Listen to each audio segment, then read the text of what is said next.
Right now on NBC 26 at 5, why some Americans are afraid to head to the Dominican Republic and some tips if you plan to vacation. Plus, could an infamous convicted killer from Wisconsin be pardoned from the grave? That story coming up. And today is the big day, our Food for Neighbors food drive, how your generosity is helping to feed the hungry. But first tonight, it's been 1 month since Appleton firefighter Mitch Lundgaard was killed in the line of duty by a man he was giving medical attention to. NBC 26's Eric Kress breaks down the courage and instant reaction from Appleton police officers on scene that day. Eric. Regina, among the first responders, there were also 2 Appleton police officers who were called out to that drug overdose emergency back on May 15th. Now, it was Officer Paul Christensen and Sergeant Christopher Beese who were attempting to take the man who had overdosed to the hospital that dreadful evening. But the man pulled out a gun, shot 5 rounds, and managed to hit both Christensen and firefighter Lundgaard. Now, on Thursday, we learned that Officer Christensen kept pursuing the gunman even after being shot, ultimately picking up a ballistic shield after the gunfire and then with his fellow first responders offering aid to the gunman, who died a short time later. Sergeant Bees and Officer Christensen responded heroically, moving and repeatedly engaging the suspect as he fired. Even after Officer Christensen was hit and clearly in extreme pain, he battled on because he knew people's lives were still in danger. Now, that evening, the Appleton Transit Station was very busy, and so was the library just across the street from the bus station. Appleton's police chief says the professionalism and courage the first responders on scene that day provided likely prevented more people from being injured. Eric Kress, NBC 26. Thank you, Eric. Well, could an infamous convicted killer from Wisconsin be pardoned from the grave? 9 years after Lori Bembenek, otherwise known as Bambi, died, her lawyer is asking for a pardon today. Charles Benson looks at her case and chances of getting a pardon. Today, Governor Tony Evers set up his pardon advisory board, and get this, there's already more than 1,600 requests. Will Bembenek's request be her final chapter? Lori Bembenek's case has Netflix written all over it. Tragedy, murder mystery, alleged cover-up, prison escape, and untimely death. A month before she died at age 52, Bembenek was unwavering about her innocence in an interview with TMJ4's Mike Jacobs. It's just not right. It's not right what they did. It's not right. Bembenek was convicted in 1982 of killing her husband's ex-wife, Christine Schultz, shot to death in her bed. She escaped from Tachita, a prison for women, in 1990. 3 months later, she was found on the run in Thunder Bay, Ontario. 2 years later, Bembenek agreed to plead no contest to second-degree murder and was sentenced to time served and set free.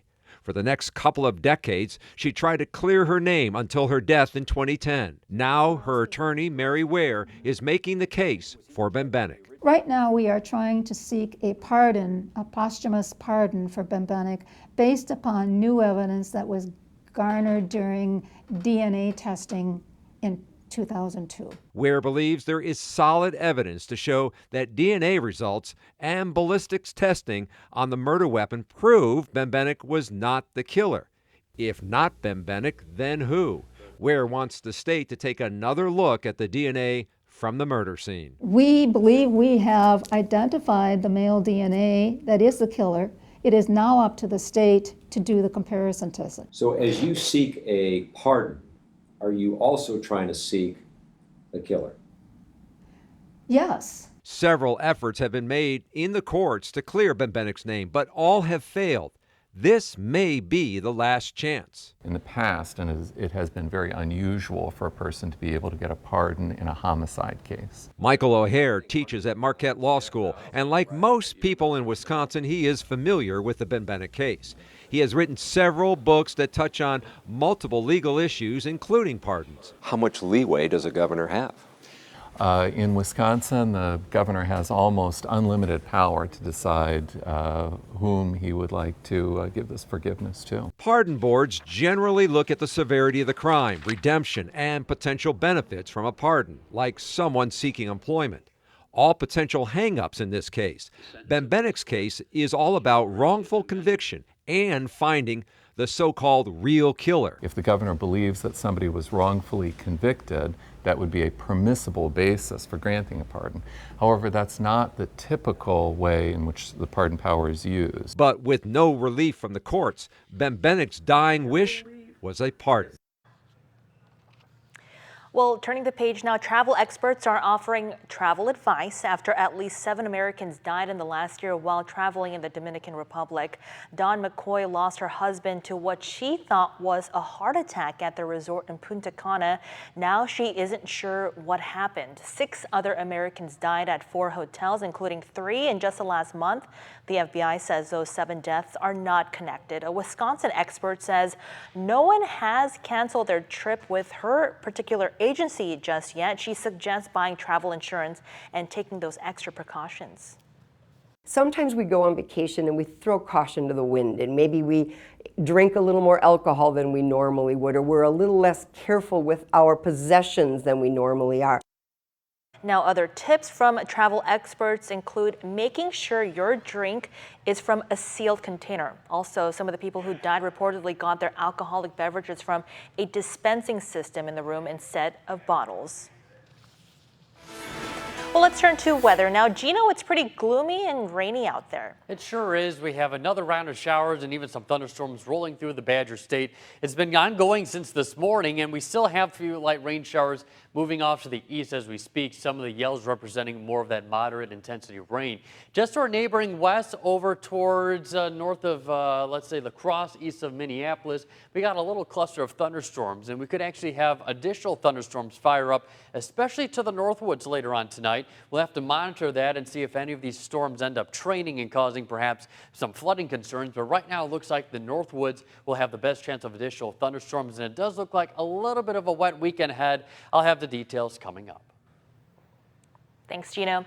Well, we're collecting food items all day for our Food for Neighbors food drive. We're excited to be partnering up with Festival Foods and Y100 to take on hunger. Juliana Falk is live at the Festival Foods in Green Bay's east side now with more. Juliana, how's it going out there? Regina, it's going great here. Like you said, we're at the Festival Foods Green Bay East location on Stephens Court, and we've seen so many generous people dropping off donations today. Canned pasta, canned fruits and vegetables. I mean, check out this jar of peanut butter. This is going to help feed a family for quite a long time, and that's exactly what we're looking to do today, help feed as many people here in Northeast Wisconsin as we can. And like you said, we are partnering with Festival Foods and Y100 for this event. And I'm here now with Pam. She's a cashier at Festival Foods. Now, Pam, talk to me about seeing people coming through the registers today with donations. People are very excited. They were very happy to get the bag too. But you could just tell they were all pretty excited about giving things, and they had them all lined up. You know, please keep them separate. I can drop them off on my way out, and they were happy to have a list that told them which products, because a lot of times they don't realize what's perishable and what isn't. So that worked well. And we are providing that list for anyone who needs it. Now, how important is it for people to be coming out and giving? Very important. So there is a big need in Green Bay, and I didn't even realize myself, but I realize now as I'm getting older, there is a need, and people are so generous in Green Bay. They really are. Yeah, absolutely. Well, we are going to be here until 7 o'clock tonight. Again, we're at Festival Foods Green Bay East on Stephens Court. We will be here until 7 o'clock tonight. So stop by, drop off some donations, and help us feed as many neighbors as we can. For now, live in Green Bay, Juliana Falk, NBC 26. All right, thanks, Juliana. And of course, all of your donations, one of the biggest reasons why we're doing this, it's staying right here in our own community to fill the shelves at Manna for Life Ministries. Well, still ahead tonight, if you look outside, it's pretty gloomy and rainy out there like Gino mentioned. What does a weekend have in store for us? Your Storm Shield forecast next. Plus, celebrating 150 years for the Transcontinental Railroad, how Wisconsin will soon be rumbling with one of Union Pacific's heaviest trains. You're connected to NBC 26 News at 5 with Regina Ong, Chief Meteorologist Cameron Moreland, and Sports Director Charlie Sakaitis. NBC 26 News at 5, keeping you connected. And now, your NBC 26 Storm Shield forecast with meteorologist Gino Recchia. It has been a cool and gloomy day. It doesn't feel like June at all, and we have still that rainfall ongoing since this morning. A few periods of some lulls, but you're starting to see the back end of this first batch, which has been pretty long-lived, starting to exit out of the area. However, we do have another potential round moving in here later tonight. A few thunderstorms moving close towards the Eau Claire area. That's going to continue to move off to the east. The reason why we're seeing all these showers and some thunderstorms are because of a cold front moving through. Some locations to the north have seen well over an inch of rainfall, but farther south you go towards, let's say, Fond du Lac or Sheboygan, just a trace of rain. It was really just this morning, and since then it's been a bit dry. There's a cold front right here drifting down to the south, and because of the slow progression southward, we still have a chance of additional showers and thunderstorms to develop later on tonight. Here's 7:30, starting to see additional showers and storms up to the northwest of us, and this will gradually start to sink a little bit southward as we get into the overnight hours. Here's 6 a.m. right around sunrise tomorrow morning, but then you watch how this quickly breaks down as we get into the late morning hours. It's going to stay mostly cloudy throughout the day tomorrow. A chance of a few stray showers during the afternoon and perhaps the evening. Additional showers and storms will once again start to return into the area as we go into Sunday. And Sunday, once again, will be cool as well. You see on Father's Day in the morning hours, additional light rain showers. That breaks down in the afternoon as well. Still holding on into mostly cloudy skies, however, for the time being. Rainfall totals from now until tomorrow morning. We could see some higher totals up to the Northwoods. We will have to monitor that for the chance of maybe some flooding issues. And then another light round moves in tomorrow afternoon into Sunday morning. So it's going to be a bit of a wet weekend. For right now, temperatures holding on into the 50s and lower 60s. However, take a look towards Fond du Lac and Sheboygan. They're in the upper 60s and lower 70s, so they're really the only warm weather right now. The rest of us pretty cool. Winds coming in out of the south and southwest at about 5 to 15 miles per hour. We'll drop down to 57 for an overnight low temperature. Winds out of the southwest 5 to 10. Then for tomorrow, we warm up to about 64. Average high is about 75 for this time of year. And we do get back into the 70s next week, but on Sunday, Father's Day, additional light rain showers, 63. Back up to near 70 on Monday, lower 70s Tuesday as well as Wednesday, and back up into the lower 70s Thursday and Friday, mostly cloudy skies. And you know, we were just talking about it. This kind of weather kind of puts a gloomy day on all of us, doesn't it? Yeah, it sure does, which is why, you know, when we have this weather, I am okay working. Just watch us. Yeah, exactly. There you go. We'll cheer you up. We'll cheer you up. Yeah. All right. Are you going to the De Pere Art Walk? Maybe. You among maybe a couple of people? Okay. Let's take a look here live. Oh, a few. Pretty packed. Pretty packed there with beautiful art. We'll take a live look out there when we come back after the break.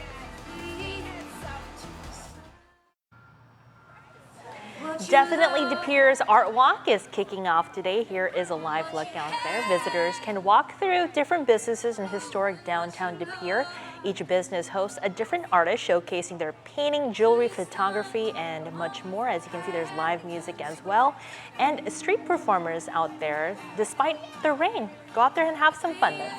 Well, one of Union Pacific's largest engines ever built is being resurrected for a Midwest tour. It's part of the 150th anniversary for the Transcontinental Railroad. That 1.2 million pound, 132-foot-long engine, it's called Big Boy, will barrel through Wisconsin from July 23rd to July 26th. For a list of all the stops, you can visit our website, NBC26.com. Up next, we'll take you out to East De Pere's festival for one more look at our Food for Neighbors drive as it's underway. We'll see how your donations are helping to feed the hungry in our own community. Well, today is the big day. It's our Food for Neighbors drive. We'll be collecting all day. Juliana Falk is live at the drive right now. And Juliana, is it pretty busy out there?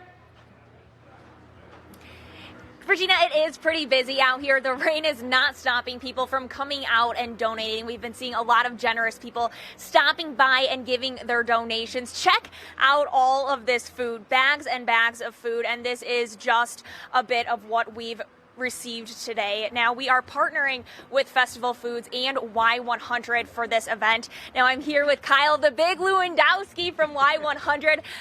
What do you think of all this food here? This is so cool. This is a day, like you said, it's been kind of rainy, it's been kind of gloomy all day, but still to see so many people come out and just be generous. That's what's great about Wisconsin. You hear it all the time. I mean, people coming in, oh, we're so nice. This is proving why we're so nice. All the canned food for all the people in Northeast Wisconsin, the cast donations, it's all great.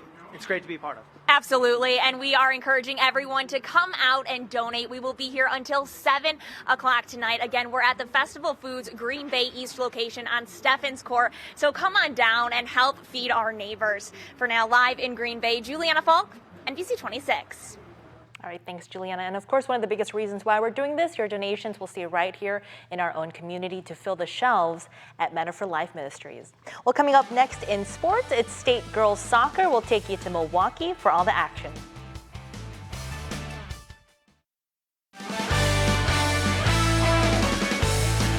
And now, NBC 26 Sports with Chris Barrier. They did it last year, and they hope to go back-to-back. The Bayport Pirates enter as the top team in the WIAA Girls State Soccer Tournament. Their star forward, Emma Nagel, was just named the Gatorade Player of the Year. So what could possibly go wrong?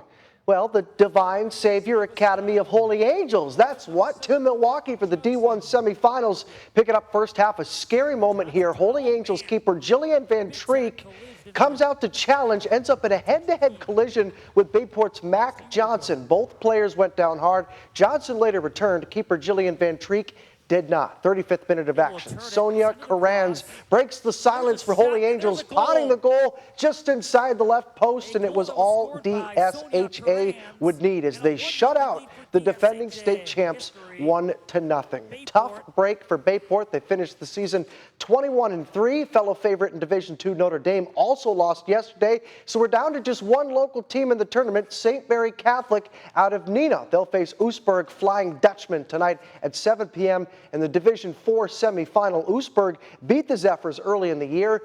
They've only lost once in the season, so should be a tough game. We'll show you the highlights tonight at 10, and we'll be right back. It's a little wet out there, showers moving through the area as we can take a look at the radar, since I guess we're not going to do that. We're not going to do that, but hey, have a great weekend, everyone. Take care.